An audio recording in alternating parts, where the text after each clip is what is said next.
ब्रह्म मुहूर्त में जागने वाले लोग अलग क्यों होते हैं? ओशो रजनीश के प्रवचनों और विचारों के अनुसार ब्रह्म मुहूर्त सूर्योदय से लगभग 1.5 से 2 घंटे पहले का समय है। आमतौर पर सुबह 3:30 बजे से 5:30 बजे तक में जागने वाले लोगों में कुछ खास और अलग विशेषताएं देखने को मिलती हैं।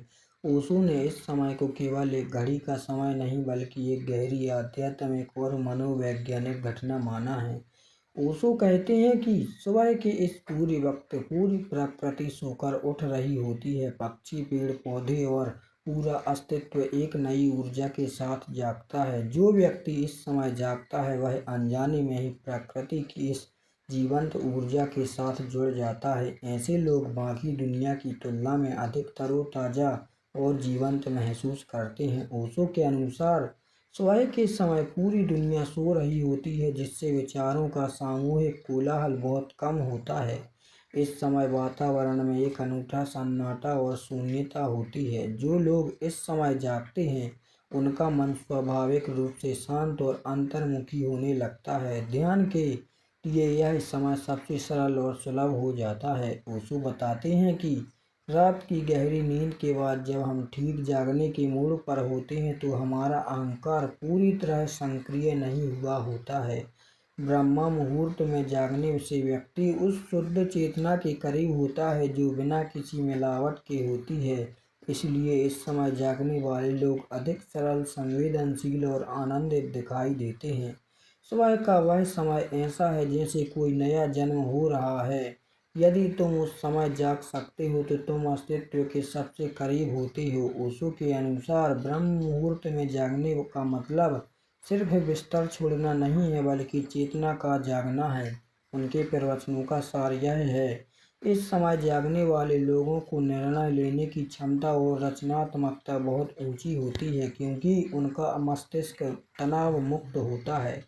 ओशो इसे अमृत की घड़ी भी कहते हैं, जहां बिना किसी प्रयास के ध्यान घटित हो सकता है। जो व्यक्ति रोज इस अमृत को पीता है उसका व्यक्तित्व दूसरों से अलग, शांत और चुंबकीय हो जाता है।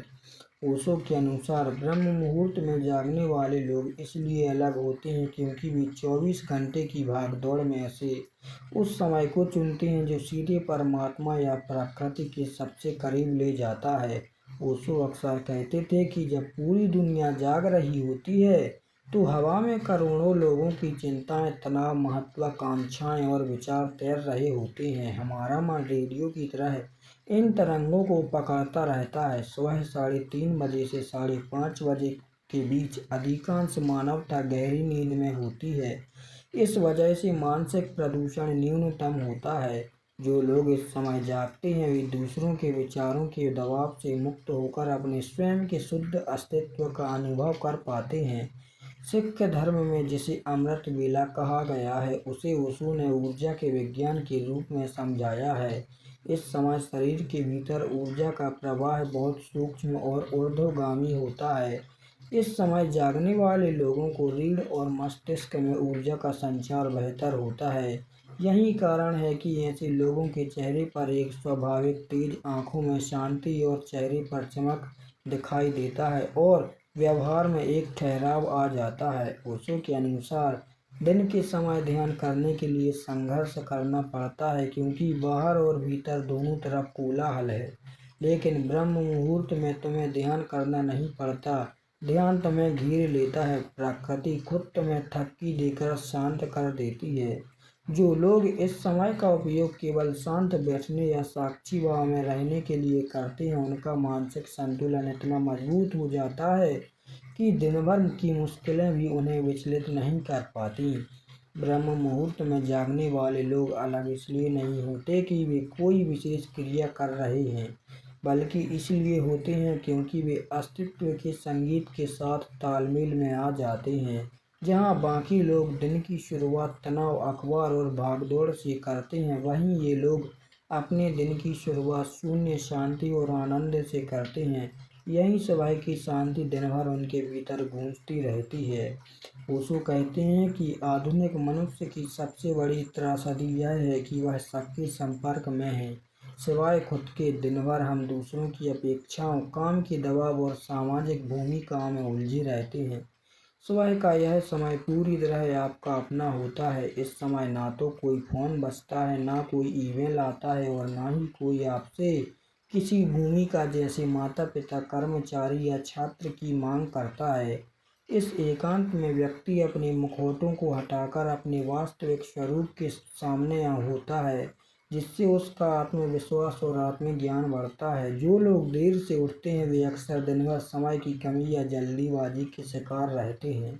इसके विपरीत ब्रह्म मुहूर्त में उठने वाले लोगों को ऐसा महसूस होता है जैसे उनके पास समय की कोई कमी नहीं है। ओशो के अनुसार जब मन शांत होता है तो समय की गति धीमी प्रतीत होती है। सुबह के 2 घंटे दिन के 4 घंटों के बराबर उत्पादकता और मानसिक स्पष्टता देते हैं। ऐसे लोग पूरे दिन को बहुत ही व्यवस्थित और शांत चित्त से संभाल पाते हैं, जिससे उनका मानसिक तनाव लगभग समाप्त हो जाता है। जब मस्तिष्क पर विचारों का बोझ नहीं होता तो भीतर की छिपी हुई रचनात्मकता बाहर आने लगती है। ओशो मानते थे कि दुनिया की सर्वश्रेष्ठ कविताएं, संगीत और विचार इसी शांत बेला में अवतरित हुए हैं। इस समय जागने वाले लोगों की सौंदर्य बोध की क्षमता बढ़ जाती है। वे जीवन के छोटे क्षणों में भी, जैसे हवा के झोंके, उगते सूरज की किरणें या पत्तों की सरसराहट का भी गहरा आनंद ले पाते हैं, जो एक आम इंसान भागदौड़ में चूक जाता है। ओशो ने हमेशा सहजता पर जोर दिया है। उनका कहना था कि यदि आप अलार्म लगाकर, खुद से लड़कर या नींद से दुश्मनी करके सुबह उठ रहे हो और दिन भर थका हुआ या चिड़चिड़ापन महसूस कर रहे हो तो ऐसा उठने का कोई आध्यात्मिक मूल्य नहीं है। उठना ऐसा होना चाहिए जैसे कोई फूल खिलता है, सहज, आनंदपूर्ण और बिना किसी संघर्ष के। जब व्यक्ति का ध्यान गहरा होने लगता है या जब वह रात को जल्दी और हल्के मन से सोता है तो ब्रह्म मुहूर्त में उसकी आंख अपने आप खुलने लगती है। यही असली और रूपांतरकारी जागना है। ओशो कहते हैं कि यदि आपकी सुबह होशपूर्ण और शांत है तो उसकी गूंज आपके पूरे दिन में कामों में बनी रहती है। जो व्यक्ति सुबह के सन्नाटे का स्वाद चख लेता है वह दिन की भीड़ भाड़ में भी भीतर से अछूता रहता है। वह काम तो करता है लेकिन उसके भीतर एक अंतर्निहित शांति बनी रहती है। इसके विपरीत जो व्यक्ति हड़बड़ाहट में उठता है उसका पूरा दिन उसी हड़बड़ाहट और तनाव में बीतता है। प्राचीन भारतीय दर्शन में ऋत का अर्थ है ब्रह्मांड का प्राकृतिक नियम या व्यवस्था। रात का समय विश्राम और लयबद्धता का है। सुबह का समय अभिव्यक्ति और प्रसार का है। जो लोग ब्रह्म मुहूर्त में जागते हैं वे इस प्राकृतिक चक्र के साथ पूरी तरह जुड़ जाते हैं। इस कारण उनके शरीर की जैविक घड़ी संतुलित हो जाती है, जिससे स्वास्थ्य बेहतर रहता है और शरीर में आलस की जगह एक सहज स्फूर्ति बनी रहती है। ओशो के अनुसार सुबह का समय हमारी ऊर्जा के ऊर्ध्वगमन कई ऊपर की ओर उठने का होता है। इस समय तामसिक वृत्तियां जैसे क्रोध, वासना या लोभ बहुत कमजोर होती हैं। जो व्यक्ति इस समय जागकर ध्यान या आत्म अवलोकन करता है उसकी ऊर्जा स्वतः ही उच्च केंद्रों जैसे हृदय और आज्ञा चक्र की ओर बहने लगती है। यही कारण है कि ऐसे लोगों में करुणा, प्रेम और समझदारी का स्तर दूसरों से कहीं अधिक होता है। ओशो का मानना था कि ब्रह्म मुहूर्त में उठना कोई धार्मिक कर्म कांड या जबरदस्ती थोपा गया नियम नहीं होना चाहिए। यह या तो अस्तित्व के उत्सव में शामिल होने का आमंत्रण है।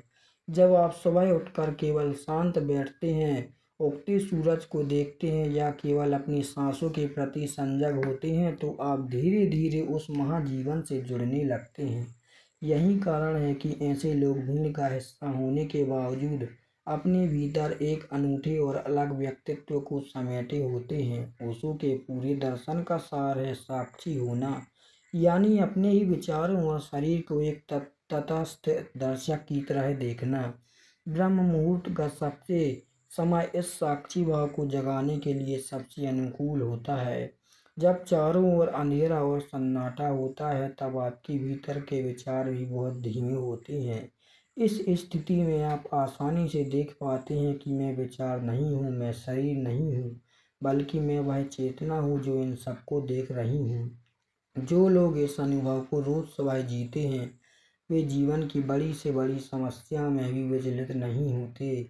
वे वहाँ भी एक साक्षी की तरह शांत बने रहते हैं। ओशो नींद और मृत्यु को बहुत करीब मानते थे। उनके अनुसार जब हम गहरी नींद में होते हैं तो वह एक प्रकार की छोटी मृत्यु है जहाँ हमारा अहंकार मिट जाता है। सुबह का जागना एक नए जन्म की तरह है। जो व्यक्ति ब्रह्म मुहूर्त के शुद्ध क्षणों में होश पूर्वक जागता है वह इस रोज होने वाली पुनर्जन्म का गवाह बनता है। ऐसे लोग के भीतर से जीवन को लेकर असुरक्षा और मृत्यु का भय धीरे धीरे समाप्त होने लगता है, क्योंकि वे रोज शून्य से जीवन को प्रकट होते हुए देखते हैं। एक आम इंसान अकेले होने से डरता है। वह लगातार किसी न किसी संगति, मनोरंजन या सोशल मीडिया की तलाश में रहता है। लेकिन ओशो कहते हैं कि ब्रह्म मुहूर्त में उठने वाले लोग अकेलेपन की पीड़ा से मुक्त होकर एकांत के आनंद में डूब जाते हैं। उन्हें अपने साथ बैठना अच्छा लगने लगता है। यह आत्मनिर्भरता उन्हें मानसिक रूप से बेहद मजबूत और दूसरों से अलग बनाती है। ओशो कहते हैं कि यदि आप इस परम शांति का अनुभव करना चाहते हैं तो इसकी शुरुआत सुबह से नहीं बल्कि पिछली रात से होती है। रात को सोते समय अपने सारे विचारों, तनाव और चिंताओं को वैसे ही छोड़ दें जैसे कपड़े उतारे जाते हैं। एक खालीपन के साथ सोएं। जब आपकी रात शांत और गहरी होगी तो सुबह का जागना बिना किसी अलार्म के एक ताजे खिले हुए फूल की तरह स्वतः और सुंदर होगा। यह वही विचार रहस्य है जो ब्रह्म मुहूर्त में जागने वाले लोगों की आंखों में एक अलग चमक, चेहरे पर एक अनूठा ठहराव और उनके पूरे जीवन में एक अदृश्य आनंद भर देता है। ओशो कहते हैं कि असली प्रार्थना मांगना नहीं है बल्कि अस्तित्व के प्रति धन्यवाद से भर जाना है। जब आप सुबह उठकर उसकी ठंडी हवा लेते हैं और तारों भरे आकाश या भोर की पहली किरण को देखते हैं तो आपके भीतर बिना कहे एक कृतज्ञता का भाव पैदा होता है। इस समय की गई प्रार्थना शब्दों की नहीं होती, वह केवल एक मौन उपस्थिति होती है। जो लोग इस मौन प्रार्थना को रोज जीते हैं उनका हृदय बहुत कोमल और दयालु हो जाता है। सुबह के शांत वातावरण में समय बिताने वाले लोग जीवन की समस्याओं को बहुत गंभीरता से नहीं लेते। ओशो के शब्दों में वे जीवन को एक सीरियस बिजनेस मानने की बजाय एक लीला या खेल की तरह देखने लगते हैं, क्योंकि उन्होंने सुबह के उस अनंत सन्नाटे को छुआ होता है। इसलिए वे जान लेते हैं कि संसार का यह रंगमंच अस्थायी है। इस समय के कारण वे असफलताओं में टूटते नहीं और सफलताओं में अहंकार से नहीं भरते। ओशो बताते हैं कि यह सामान्य व्यक्ति अपनी अधिकांश मानसिक ऊर्जा रात के समय व्यर्थ के विचारों, मनोरंजन या चिंताओं में गवा देता है। इसके विपरीत जो व्यक्ति रात को जल्दी विश्राम कर सुबह मुहूर्त में उठता है वह अपनी ऊर्जा को सुरक्षित रखता है और उसे सृजन में बदल देता है। ऐसे लोगों की उपस्थिति मात्र से दूसरों को शांति और सकारात्मकता का अनुभव होने लगता है। ब्रह्म मुहूर्त में जागने वाले लोग अलग इसलिए नहीं हैं कि वे किसी कड़े अनुशासन का पालन कर रहे हैं, बल्कि इसलिए हैं क्योंकि उन्होंने अपने होने का आनंद को चुन लिया है। वे सुबह की उस घड़ी में खुद को अस्तित्व के हाथों में सौंप देते हैं और यही समर्पण उन्हें बाकी दुनिया से बिल्कुल अनूठा, शांत और प्रबुद्ध बना देता है।